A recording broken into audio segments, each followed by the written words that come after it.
जय श्री कृष्णा सम। आप सभी का मेरे चैनल पर स्वागत है। आइए सुनते हैं सत्यनारायण व्रत कथा। व्रत करने वाला पूर्णिमा व संक्रांति के दिन प्रातःकाल तथा संध्या काल को स्नान आदि से निवृत्त होकर पूजा स्थान में आसन पर बैठकर श्रद्धा पूर्वक श्री गणेश जी, गौरी, वरुण, विष्णु आदि सब देवताओं का ध्यान करके पूजन करें तथा संकल्प करें कि मैं सत्यनारायण स्वामी का पूजन तथा कथा श्रवण करूंगा। पुष्प हाथ में लेकर नारायण का ध्यान करें, स्तुति करें।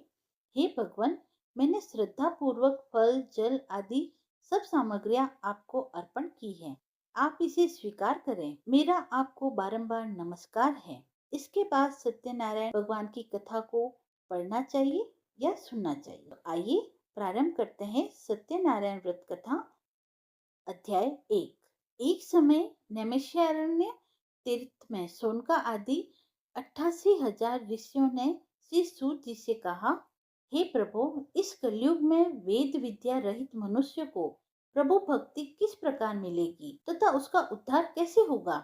इसीलिए हे मुनि, कोई ऐसा तप कहिए जिससे थोड़े समय में पुण्य प्राप्त होवे तथा मन वांछित फल मिले।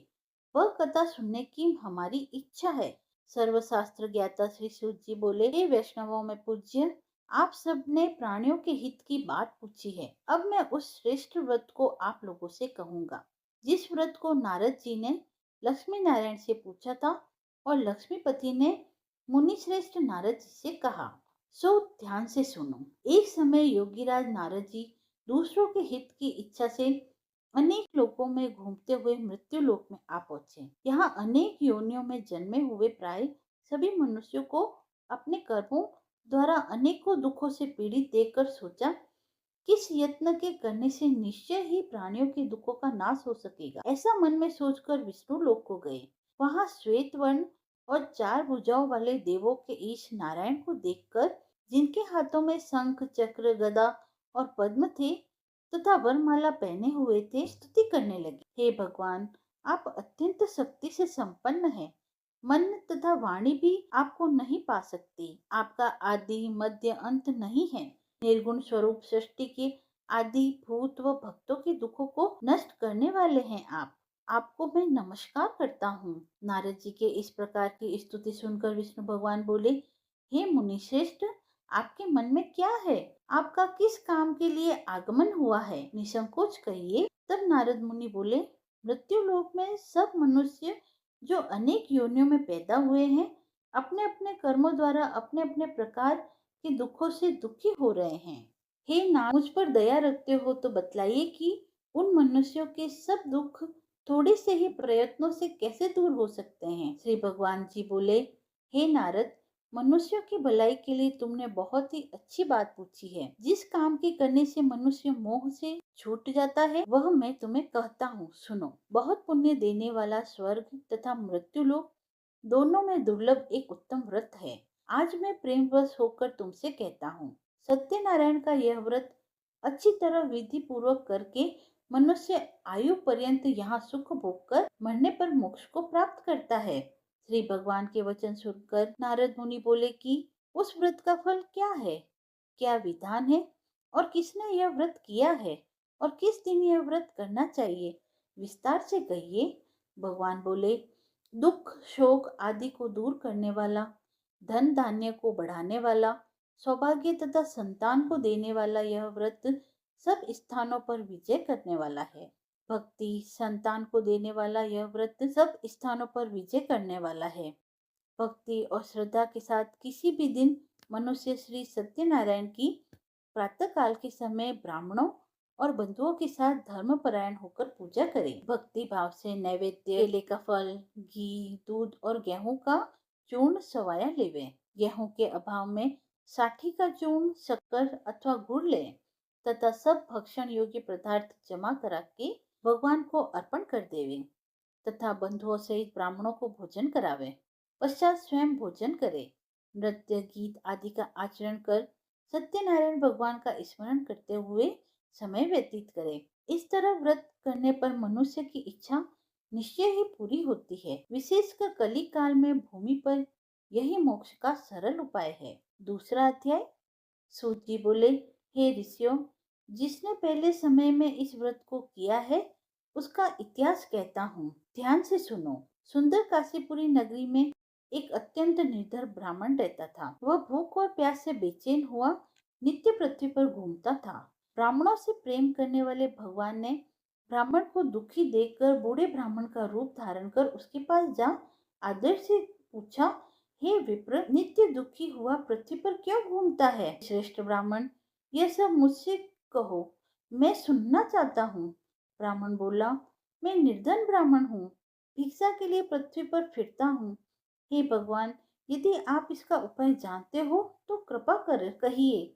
वृद्ध ब्राह्मण बोला कि सत्यनारायण भगवान मन वांछित फल देने वाले हैं, इसीलिए हे ब्राह्मण, तू उनका पूजन कर, जिसके कारण से मनुष्य सब दुखों से मुक्त होता है। ब्राह्मण को व्रत का सारा विधान बतलाकर बूढ़े ब्राह्मण का रूप धारण करने वाले सत्यनारायण भगवान अंतर्ध्यान हो गए। जिस व्रत को वृद्ध ब्राह्मण ने बतलाया, मैं उसको करूंगा, यह निश्चय कर उसे रात में नींद भी नहीं आई। वह सवेरे उठ सत्यनारायण के व्रत का निश्चय कर भिक्षा के लिए चला। उसको भिक्षा में बहुत धन मिला, जिसे बंधु बांधवों के साथ उसने सत्यनारायण का व्रत किया। इसके करने से ब्राह्मण सब दुखों से छूटकर अनेक प्रकार की संपत्तियों से युक्त हुआ।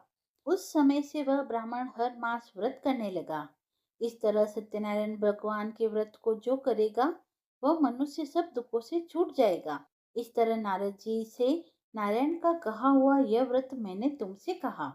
हे विप्रो, मैं अब और क्या कहूँ? ऋषि बोले, हे मुनीश्वर, संसार में इस ब्राह्मण से सुनकर किस किसने इस व्रत को किया, हम यह सब सुनना चाहते हैं। इसके लिए हमारे मन में श्रद्धा है। सूत जी बोले, हे मुनियों, जिस जिसने इस व्रत को किया है वह सब सुनो। एक समय एक ब्राह्मण धन और ऐश्वर्य के अनुसार बंधु बांधवों के साथ व्रत करने को तैयार हुआ। उसी समय एक लकड़ी बेचने वाला बूढ़ा आदमी आया और बाहर लकड़ियों को रख कर ब्राह्मण के मकान में गया। प्यास से दुखी लकड़हारा उनको व्रत करते देखकर ब्राह्मण को नमस्कार कर कहने लगा कि आप यह क्या कर रहे हैं और इसके करने से क्या फल मिलता है, कृपा करके मुझसे कहिए। ब्राह्मण ने कहा, सब मनोकामनाओं को पूर्ण करने वाला यह सत्यनारायण भगवान का व्रत है। इसकी ही कृपा से मेरे यहाँ धन धान्य आदि की वृद्धि हुई है। ब्राह्मण से इस व्रत के बारे में जानकर लकड़हारा बहुत प्रसन्न हुआ। चरणामृत ले और प्रसाद खाने के बाद अपने घर गया। लकड़हारे ने अपने मन में इस प्रकार संकल्प किया कि आज नगर में लकड़ी बेचने से जो धन मिलेगा, उसी से सत्यनारायण देव का उत्तम व्रत करूंगा। यह मन में विचार कर वह बूढ़ा आदमी लकड़ियां अपने सिर पर रखकर जिस नगर में धनवान लोग रहते थे, वह ऐसे सुंदर नगर में गया। उस रोज वहां पर उसने उन लकड़ियों का दाम पहले से चौगुना मिला। तब वह बूढ़ा लकड़हारा दाम ले और अति प्रसन्न होकर पक्के केले की पूली, शक्कर, घी, दूध, दही और गेहूं का आटा इत्यादि सत्यनारायण भगवान के व्रत की कुल सामग्रियों को लेकर अपने घर आया।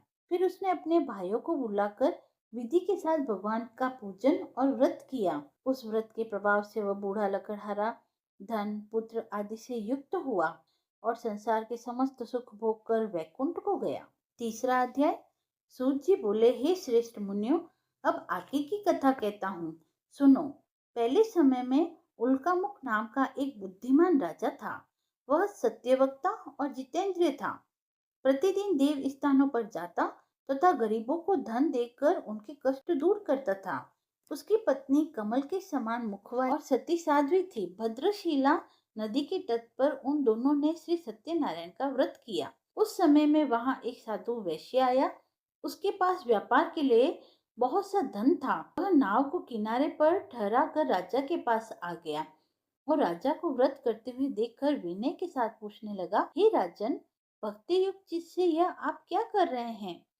मेरी सुनने की इच्छा है, सो आप यह मुझे बताइए। राजा बोला, हे साधु, अपने बांधवों के साथ पुत्र आदि की प्राप्ति के लिए यह मां सत्यवान सत्यनारायण भगवान का व्रत व पूजन किया जा रहा है। राजा के वचन सुनकर साधु आदर से बोला, हे राजन, मुझसे इसका सब विधान कहो। मैं भी आपके कथना अनुसार इस व्रत को करूंगा। मेरी भी कोई संतान नहीं है और इससे निश्चय ही होगी। राजा से सब विधान सुन व्यापार से निवृत्त हो वह आनंद के साथ घर गया। साधु ने अपनी स्त्री से संतान देने वाले उस व्रत का समाचार सुनाया और कहा कि जब मेरी संतान होगी तब मैं इस व्रत को करूंगा। साधु ने ऐसे वचन अपनी स्त्री लीलावती से कहे। एक दिन स्त्री लीलावती सत्यनारायण भगवान की कृपा से गर्भवती हो गई तथा 10वें महीने में उसके एक सुंदर कन्या का जन्म हुआ। दिनों दिन वह इस तरह बढ़ने लगी जैसे शुक्ल पक्ष का चंद्रमा बढ़ता है। तब लीलावती मीठे शब्दों में अपने पति से कहा कि जो आपने संकल्प किया था कि भगवान का व्रत करूंगा, अब आप उसे करिए। साधु बोला, हे प्रिय, इसके विवाह पर करूंगा। इस प्रकार अपनी पत्नी को आश्वासन दे वह नगर को लौट आया। साधु ने जब नगर में सखियों के साथ अपनी पुत्री को देखा तो तुरंत दूत बुलाकर कहा कि पुत्री के वास्ते कोई सुयोग्य वर देखकर लाओ। साधु की आज्ञा पाकर दूत कंचन नगर पहुंचा और वहां पर बड़ी खोज कर देखभाल कर लड़की के लिए सुयोग्य वणिक पुत्र को ले आया है। उस सुयोग्य लड़की को देखकर साधु ने अपने बंधु बांधव सहित प्रसन्न चित्त अपनी पुत्री का विवाह उनके साथ कर दिया, किंतु दुर्भाग्य से विवाह के समय भी उस व्रत को करना भूल गया। तब श्री भगवान क्रोधित हो गए और श्राप दिया कि तुम्हें दारुण दुख प्राप्त होगा। अपने कार्य में कुशल साधु बनिया जामाता सहित समुद्र के समीप स्थित रत्नपुर नगर में गया और वहां दोनों ससुर जमाई चंद्रकेतु राजा के उस नगर में व्यापार करने लगे। एक रोज भगवान सत्यनारायण की माया से प्रेरित कोई चोर राजा का धन चुरा कर भागा जा रहा था, किंतु राजा के दूतों को आता देखकर चोर ने घबराकर भागते हुए राजा के धन को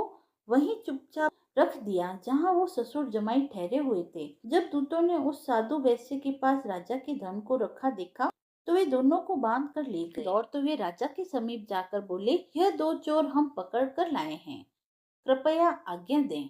तब राजा की आज्ञा से उनको कठोर कारावास में डाल दिया गया और उनका सब धन छीन लिया गया।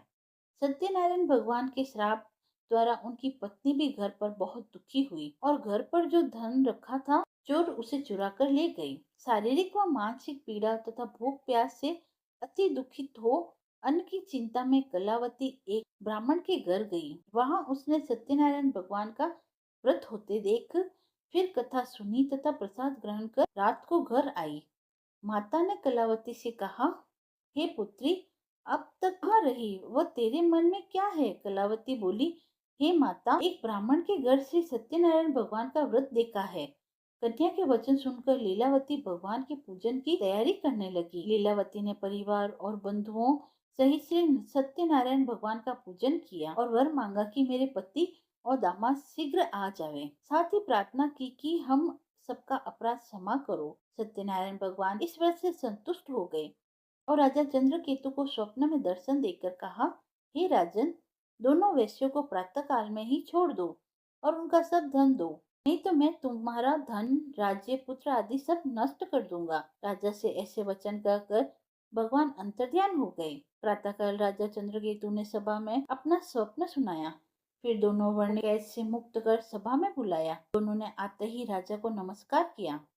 राजा मीठे वचनों से बोला, हे महानुभाव, भाविवश ऐसा कठिन दुख प्राप्त हुआ है, अब तुम्हें कोई भय नहीं। ऐसा कहकर राजा ने उनको नए नए वस्त्र आभूषण पहनाए तथा उनका जितना धन लिया था उसे दुगुना धन देकर आदर सहित विदा किया। दोनों वैसे अपने घर को चल दिए। चौथा अध्याय। सूत जी बोले, वैसे ने मंगलाचार करके यात्रा आरंभ की और अपने नगर को चला। उसके थोड़ी दूर निकलने पर दंडी वेशधारी सत्यनारायण ने उनसे पूछा, हे साधु, तेरे नाम में क्या है? अभिमानी वर्णिक हंसता हुआ बोला, हे दंडी, आप क्यों पूछते हो? क्या धन लेने की इच्छा है? मेरे नाम में तो बेल और पत्ते भरे हैं। वैसे का कठोर वचन सुनकर भगवान ने कहा, तुम्हारा वचन सत्य हो।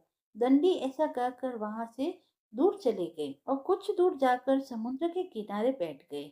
दंडी के जाने पर वैश्य ने नित्य क्रिया करने के बाद नाव को ऊंची उठी देखकर अचंभा किया और नाव में बेलपत्र आदि देखकर मूर्छित हो जमीन पर गिर पड़ा। फिर मूर्छा खुलने पर अत्यंत शोक प्रकट करने लगा। तब उसका दामाद बोला कि आप शोक न करें, यह दंडी का श्राप है, अतः उनकी शरण में चलना चाहिए, तभी हमारी मनोकामना पूर्ण होगी। दामाद के वचन सुनकर साधु वर्णिक दंडी के पास पहुंचा और अत्यंत भक्तिभाव से नमस्कार करके बोला, हे भगवान, आपकी माया से मोहित होकर ब्रह्मा आदि भी आपके रूप को नहीं जानते, तब मैं अज्ञानी कैसे जान सकता हूँ? आप प्रसन्न होइए, मैं सामर्थ्य के अनुसार आपकी पूजा करूंगा। मेरी रक्षा करो और पहले के समान नौकाओं में धन भर दो। उसके भक्ति युक्त वचन सुनकर भगवान प्रसन्न हो उसकी इच्छा अनुसार वर देकर अंतर्ध्यान हो गई। तब उन्होंने नाव पर आकर देखा नाव धन से परिपूर्ण है। फिर वह भगवान सत्यनारायण का पूजन कर साध्य सहित अपने नगर को चला। जब अपने नगर के निकट पहुंचा तब दूतों को घर भेजा। दूतों ने साधु के घर जा उसकी स्त्री को नमस्कार कर कहा कि साधु अपने दामाद सहित इस नगर के समीप आ गए हैं। ऐसा वचन सुन साधु की स्त्री ने बड़े हर्ष के साथ सत्यदेव का पूजन कर पुत्री से कहा, मैं अपने पति के दर्शन को जाती हूँ, तू कार्य पूर्ण कर शीघ्र आना। माता के ऐसे वचन सुनकर कलावती प्रसाद छोड़कर पति के पास गई। प्रसाद की अवज्ञा के कारण सत्यदेव ने रुष्ट हो उसके पति को नाव सहित पानी में डुबो दिया। कलावती अपने पति को न देखकर रोती हुई जमीन पर गिर गई। इस तरह नौका को डूबा हुआ तथा कन्या को रोता हुआ देख साधु दुखी होने लगा और बोला, हे प्रभु, मुझसे या मेरे परिवार से जो भी भूल हुई है उसे क्षमा करो। उनके दीन वचन सुनकर सत्यदेव प्रसन्न हो गए और आकाशवाणी हुई कि हे साधु, तेरी कन्या मेरे प्रसाद को छोड़कर आई है, इसीलिए उसका पति अदृश्य हुआ है। यदि वह घर जाकर प्रसाद खाकर लौटे तो इसे पति अवश्य मिलेगा। ऐसी आकाशवाणी सुनकर कलावती ने घर पहुंचकर प्रसाद खाया, फिर आकर पति के दर्शन किए। तत्पश्चात साधु ने बंधु बांधवों सहित सत्यदेव का विधि पूर्वक पूजन किया। उस दिन से वह प्रत्येक पूर्णिमा को सत्यनारायण भगवान का पूजन तथा कथा करने लगा। फिर इस लोक का सुख भोग कर अंत में स्वर्ग लोक को गया। 5वां अध्याय। सूची बोले, हे ऋषियों, मैं और भी कथा कहता हूँ, सुनो।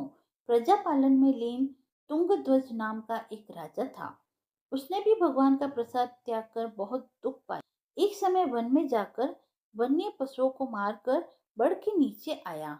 वहां उसने ग्वालों को भक्ति भाव से बांधवों सहित सत्यनारायण का पूजन करते देखा। राजा देखकर भी अभिमानवश वहां नहीं गया और न ही नमस्कार किया।